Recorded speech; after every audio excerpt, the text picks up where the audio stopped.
కనిపించని ఆ మనసు వెన్నని ఎవరికి తెలుసు అంతా తన వాడే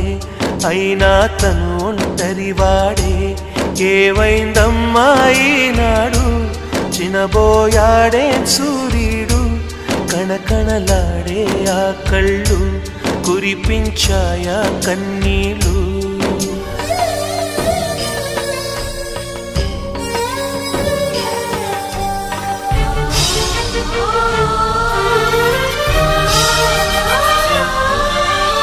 గుడిని దేవుడిని విడదీసే ఈ విపరీతం ప్రాణానికి దేహానికి కలహం పెట్టే పంతం రామయ్య లక్ష్మయ్య విడిపోయే ఈ మాయా కల్పించిన కలివాల్మీకెవరో